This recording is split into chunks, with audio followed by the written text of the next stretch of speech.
दोस्तों नमस्कार।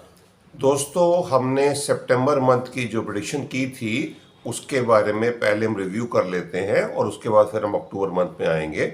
हमने सितंबर मंथ में प्रेडिक्शन की थी कि इस महीने एक्सेस रेंस होंगी, तो आपने भी देखा रेंस हुई हैं और एक्सेस रेंस ही रही हैं और सडन रेंस रही हैं। अभी भी जो आज की स्थिति भी है, नेपाल में और बिहार में काफ़ी रेंस हो रही हैं और उसकी वजह से काफ़ी डिस्ट्रक्शन हुई है। सेकंड प्रेडिक्शन हमने की थी कि शेयर मार्केट में करेक्शन होगी, वो करेक्शन अभी इस महीने नहीं हो पाई सितंबर में, तो ये प्रेडिक्शन आगे पोस्टपोन होगी। और थर्ड प्रेडिक्शन हमने की थी कि मिडिल ईस्ट और रशिया वॉर एस्केलेट होगी, तो मिडिल ईस्ट में तो वॉर एस्केलेट होती ही जा रही है और जिसके लिए आप देख सकते हैं कि वहाँ पर काफ़ी ज़्यादा तबाही हुई है और इजराइल काफ़ी ज़्यादा एग्रेसिव हुआ है। चौथी हमने प्रेडिक्शन की थी कि इंडियन बॉर्डर पे टेंशन रहेगी, तो वो टेंशन है बट कुछ हद तक वो टेंशन अभी डिफ्यूज़ हुई है, जिसमें चाइना ने अपनी आर्मी को पीछे किया है। तो इसके अलावा जो पांचवी हमने प्रेडिक्शन की थी कि कंट्री के अंदर इंटरनल कन्फ्लिक्ट्स भी बढ़ेंगे, तो कंट्री में इंटरनल पॉलिटिक्स में भी कन्फ्लिक्ट रह रहे हैं और जो धीरे धीरे कभी कभी उठ के सामने आ रहे हैं। छठी प्रेडिक्शन हमने की थी कि देश दुनिया में साइक्लोन और टॉर्नेडो और अर्थक्वेक की इंटेंसिटी बढ़ेगी, तो उसमें आप अमेरिका में देख रहे हैं काफ़ी बड़ा साइक्लोन और टॉर्नेडो आ रहा है और उसकी वजह से काफ़ी नुकसान भी हुआ है। ये सिर्फ यूएसए में नहीं है, मैक्सिको है और अदर कंट्रीज में भी ये सब स्थितियां हैं। आइए अब जानते हैं इस महीने की प्रेडिक्शंस क्या रहने वाली हैं और अक्टूबर मंथ में ग्रह स्थितियां क्या कह रही हैं। तो बने रहें हमारे साथ, जानिए अक्टूबर के बारे में।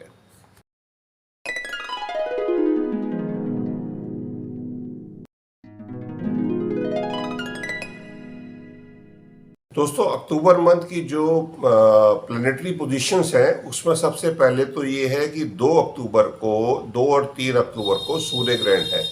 ये सूर्य ग्रहण जो है वो इंडिया में तो विजिबल नहीं होगा क्योंकि 2 तारीख की रात को लगेगा और अर्ली मॉर्निंग में हट जाएगा इंडियन स्टैंडर्ड टाइम के हिसाब से। तो बट फिर भी ये इम्पैक्ट कहीं ना कहीं काफ़ी ज़्यादा करेगा। सेकेंड, जो 3 तारीख से जो प्लैनेटरी मूवमेंट हो रही है उसमें सैटर्न जो है शनिदेव वो वक्री ही चल रहे हैं और वक्री पीछे चलते हुए 3 तारीख को वो शतभिषा नक्षत्र में, राहु के नक्षत्र में एंटर कर जाएंगे। तो ये ग्रह स्थिति है एक। इसके बाद 3 तारीख के बाद 9 तारीख को बड़ी इंपॉर्टेंट ग्रह स्थिति बन रही है। वो ये बन रही है कि बृहस्पति देव जो इस टाइम टॉरस में है, वृषभ में है, वो वक्री होने वाले हैं। तो ये बहुत इंपॉर्टेंट ग्रह स्थिति रहेगी बिकॉज शनिदेव ऑलरेडी वक्री चल रहे हैं अभी और बृहस्पति वक्री हो रहे हैं, राहु केतु ऑलरेडी वक्री रहते ही हैं, सदैव वक्री रहते हैं। तो ये बृहस्पति का जो वक्रत्व है ये काफ़ी कुछ अलग चीज़ें करने वाला है जिसके बारे में हम आगे वीडियो में बात करेंगे। 10 तारीख को बुध देव जो हैं वो कन्या राशि से निकलकर तुला राशि में चले जाएंगे, तो ये एक अच्छी ग्रह स्थिति हो जाएगी। अभी भी ठीक है बट उसके बाद तो और अच्छी हो जाएगी। हाँ, जो सूर्य देव ऑलरेडी वहाँ पर हैं केतु के साथ, क्योंकि ग्रहण उनके ऊपर ही लग रहा है इस बार, तो वो स्थिति थोड़ी सी खराब रहेगी। इसके बाद जो अगली ग्रह स्थिति बनेगी वो बनेगी 13 तारीख को। 13 तारीख को जो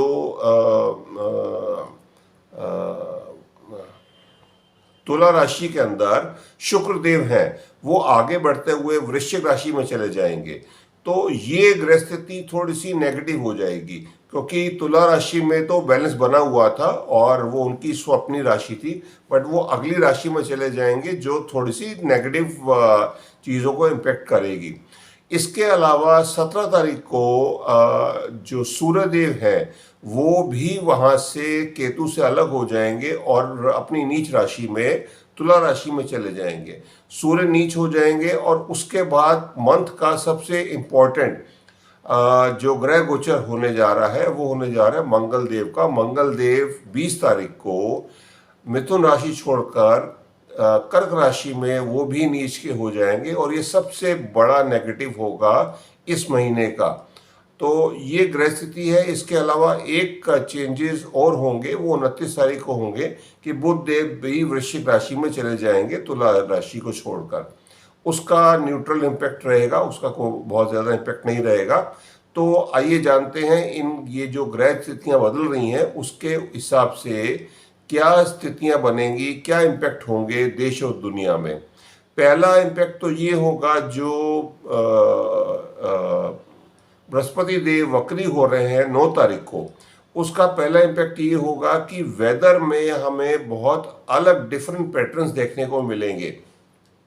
वेदर ऑलरेडी पिछले 6 महीने से हम डिस्टर्ब वेदर ही देख रहे हैं हर जगह, जहां एक्सेस रेन्स हो रही हैं और कई जगह रेन्स बिल्कुल नहीं हो रही हैं, और जहां रेन्स हो भी रही हैं वहाँ सडन रेन्स हैं या एकदम कम टाइम में बहुत ज़्यादा बारिश हो रही है, रेन्स हो रही हैं।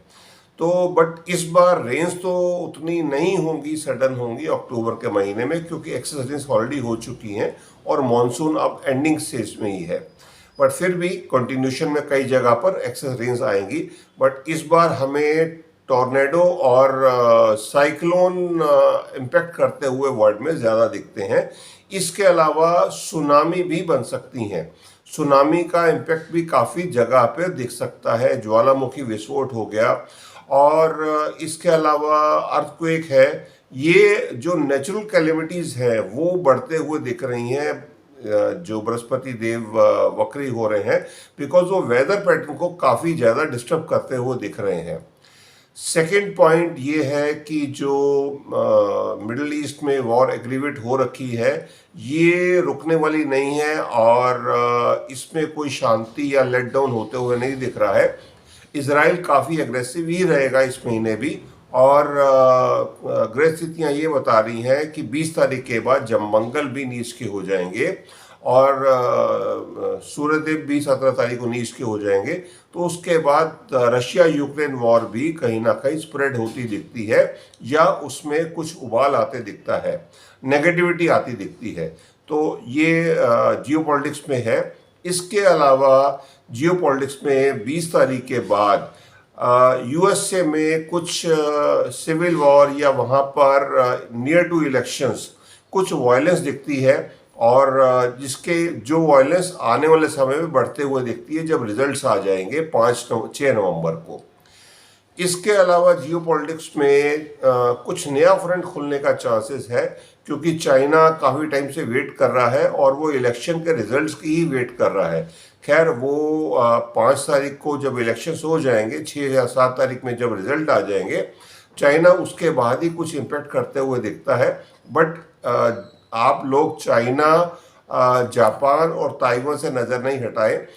इस बार जापान के साथ भी कुछ कन्फ्लिक्ट हो सकता है चाइना का, या जापान में भी जैसे लीडरशिप चेंज हुआ है, रिजीम चेंज हुआ है, जो उनके नए प्राइम मिनिस्टर आए हैं वो काफ़ी एग्रेसिव दिखते हैं, और वो वहाँ पर भी कुछ स्थितियाँ अलग दिखती हैं जापान में। तो कुछ सडन हो सकता है, जैसे इजराइल में भी सडन हुआ था 1 साल पहले 7 अक्टूबर को। तो ये स्थितियां हैं। इसके अलावा शेयर मार्केट में करेक्शन जो पिछले महीने होना था या सितंबर में वो पोस्टपोन हो गया, या अक्टूबर में उसके चांसेस काफ़ी हद तक 70% चांसेस हैं, जो 20 अक्टूबर के बाद काफ़ी बनते दिखते हैं। तो 20 अक्टूबर के बाद आप काफ़ी सावधानी से शेयर मार्केट में इन्वेस्ट करें, ये मेरा मशवरा रहेगा। इसके अलावा इंटरनल कंट्री में जो टेंशन्स हैं वो फिर इंक्रीज होते दिखते हैं, बिकॉज जब हरियाणा और जम्मू एंड कश्मीर के रिजल्ट्स आ जाएंगे 8 तारीख को, उसके बाद दिल्ली एनसीआर का जो बॉर्डर है वहाँ पर कुछ वायलेंस या घेराव की स्थितियाँ वापस बन सकती हैं। अगर हरियाणा के अंदर कांग्रेस की सरकार आती है तो जो भूपेंद्र सिंह हुड्डा भी कह भी रहे हैं कि वो शंभू बॉर्डर खोल देंगे, और वो एक तरह से हवा ही देंगे कि किसानों को कि आप जाओ और दिल्ली का घेराव फिर से करो, और सेंट्रल गवर्नमेंट के साथ अपनी जो भी टॉक्स है या एजिटेशन है उसको वापस से रिवाइव करो। तो ये ग्रह स्थितियां जो बता रही हैं कि वायलेंस कंट्री के अंदर वापस बढ़ता हुआ दिखता है। चाइना जो अभी बैक ट्रैक कर गया है जो बॉर्डर्स के ऊपर, बिकॉज उसकी प्रायोरिटी अभी फिलहाल इंडिया नहीं है, क्योंकि वो भी समझ गया है कि अभी फिलहाल इंडिया से उलझना अच्छा नहीं है, और उसको ताइवान और जापान की तरफ ज़्यादा अपना इंटरेस्ट दिखता है। अगर यूएसए के अंदर ट्रम्प की सरकार बनती है तो वो चाइना को फिर वहाँ पर भी और रुकना पड़ेगा, और अगर कमला हैरिस जीत के आती हैं जो एक जिनके चांसेस जीतने के ज़्यादा बन रहे हैं, तो उस केस में चाइना रुकेगा नहीं और वो एकदम फ्रंट खोल देगा, क्योंकि उसको जापान से भी कुछ चीज़ें सेटल करनी है, वहाँ के भी जो आइलैंड है। इसके अलावा ताइवान पे तो बिल्कुल ही वो तैयार बैठा है अटैक करने के लिए। वो सिर्फ वेट कर रहा है कि ट्रम्प की गवर्नमेंट ना बने यूएसए के अंदर। और अगर यूएसए के अंदर कमला हैरिस जीत जाती हैं तो आप ये समझिए यूएसए के अंदर एक सिविल वार वाली पोजीशन बन जाएगी, जो लास्ट टाइम भी जब ट्रम्प नहीं जीत पाए थे और 6 जनवरी को जिस तरह से उन्होंने एक मिनी रॉयट्स बने थे, उसी तरह की उससे खराब पोजीशन बनती हुई दिखती है।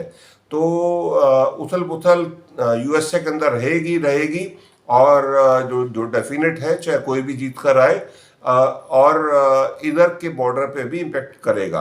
तो जियोपॉलिटिक्स के हिसाब से ये महीना काफ़ी इम्पोर्टेंट रहने वाला है, वेदर के हिसाब से काफ़ी इम्पोर्टेंट रहने वाला है, और इन दोनों अगर कॉम्बिनेशन लीथल हो गया तो शेयर मार्केट में करेक्शन बिल्कुल होगा। तो ये सब स्थितियां इस महीने में दिखती हैं, और इसके अलावा अगर कुछ अलग से चीज़ें बनती होंगी तो हम उसका अपडेटेड वीडियो लेकर इसी मंथ के बीच में आएंगे।